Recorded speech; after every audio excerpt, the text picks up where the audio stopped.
La Ligue Rhône-Alpes de sport adapté est une ligue qui dépend de la Fédération française de sport adapté et qui a pour mission de proposer des activités physiques aux personnes qui présentent un handicap mental, également des troubles psychiques ou des troubles du comportement.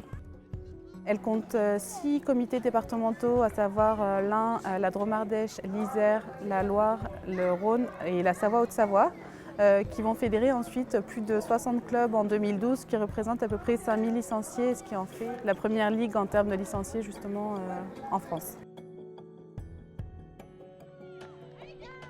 C'est un vrai challenge d'avoir à mener sur ces 8 départements autant de manifestations et d'accompagnement, parce que bien évidemment, tous ces clubs qui se créent en Rhône-Alpes, il faut une unité de fonctionnement, sachant que notre particularité, à savoir nos licenciés, sont issus de milieux parfois différents et qu'il faut mettre tout ça en musique pour que tout le monde s'accorde sur un projet sportif identique.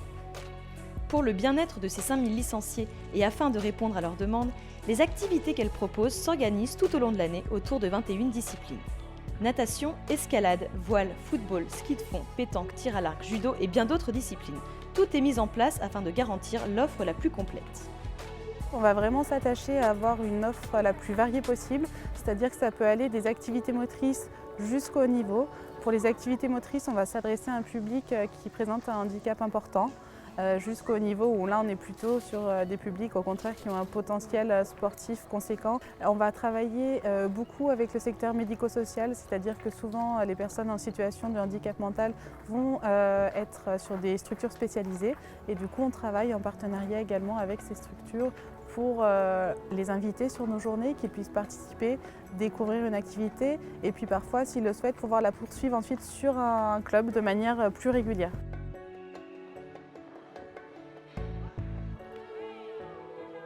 L'idée, c'est de suivre le projet individuel de la personne. Toutes ces personnes ont un projet de vie.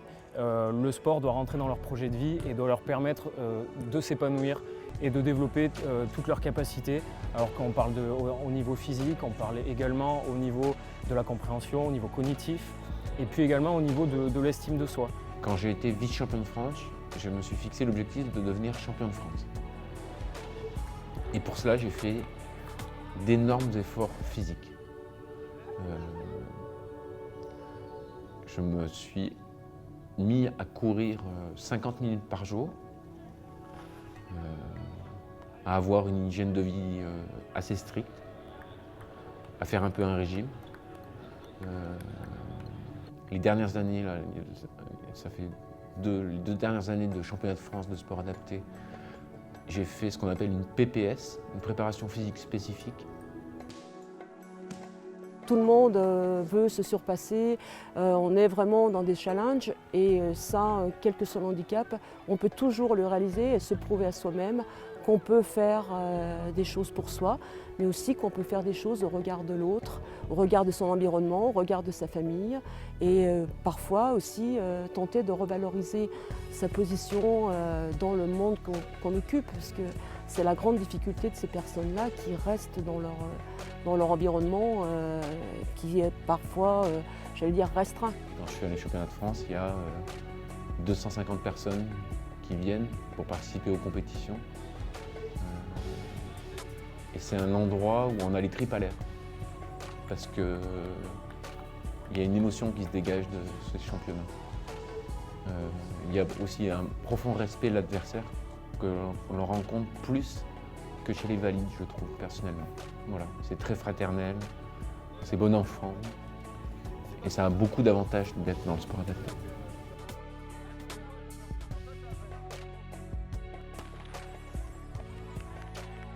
Si la Ligue peut proposer une offre multidisciplinaire, c'est qu'elle bénéficie d'atouts géographiques qui font de la région Rhône-Alpes un terrain de jeu incroyable.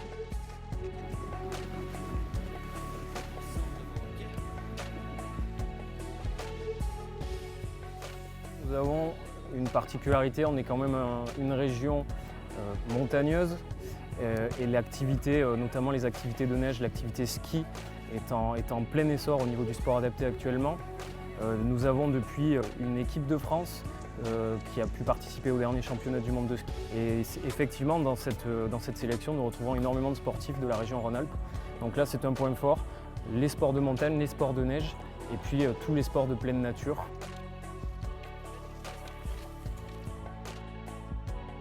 En plus des sports qui font sa spécificité, la Ligue Rhône-Alpes de sport adapté peut s'appuyer sur les 5 disciplines qui sont actuellement reconnues de haut niveau: natation, athlétisme, basketball, football et tennis de table. Le sport adapté a réintégré les Jeux paralympiques en 2012. Une opportunité sur laquelle la Ligue a l'intention de s'appuyer pour grandir. On est passé au niveau sur 5 disciplines et cette chance-là, c'est d'avoir aussi la possibilité de réintégrer les Paralympiques. Et de ce fait, on a mis en place d'autres moyens pour accompagner.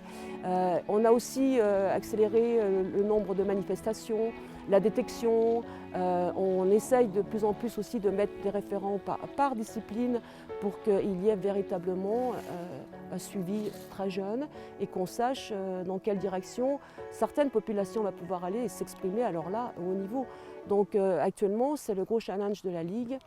C'est que nous avons à mettre tout ça en place et qu'à travers nos manifestations, on puisse sortir ces champions de demain qui nous représenteront. Il ne faut pas se cacher du fait qu'on a besoin de locomotives comme toutes les autres disciplines et plus on en aura, plus tous les autres qui seront derrière auront la chance de s'entendre et aussi de se faire écouter et par là même de montrer que le mouvement sport adapté est une vraie finalité en soi et non pas un lien qui est simplement lié à l'handicap mental. Que ce soit en sport loisir ou en compétition, une composante reste essentielle, la volonté du sportif. Ce n'est qu'à partir de celle-ci que les encadrants vont pouvoir participer au plaisir et à l'épanouissement de chacun. L'accompagnement humain est important, mais ne doit pas prévaloir sur les désirs des participants. Les sportifs sont sur une démarche volontaire qui est souvent accompagnée par leurs éducateurs lorsqu'ils sont en foyer ou en structure et également par les familles. Leur engagement se fait comme dans toute fédération, c'est-à-dire qu'ils pratiquent au sein d'un club, donc un club sport adapté, qui va leur permettre de pratiquer l'activité qu'ils veulent. Un club peut proposer plusieurs activités. C'est le même fonctionnement que sur la fédération sport adapté, c'est-à-dire qu'ils peuvent être omnisports et proposer une multitude d'activités. Et là, les sportifs ont le choix. Donc je le rappelle encore une fois, la question du choix et de la volonté du sportif et de la prise en compte de ses besoins, c'est vraiment quelque chose de très important pour nous.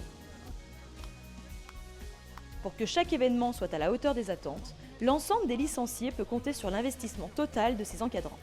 Pour les voir évoluer au quotidien, Marion peut témoigner de la bonne volonté de tous et de leur investissement.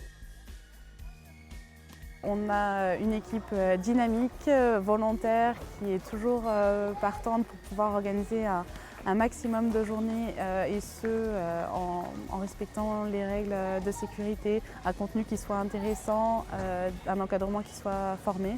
On a également, je trouve, une très belle équipe de bénévoles qui sait se mobiliser sur les manifestations et venir nous aider. Et du coup, je pense qu'on ne peut être qu'un moteur dans la vie fédérale qui permet à l'ensemble du mouvement d'avancer avec les autres collègues.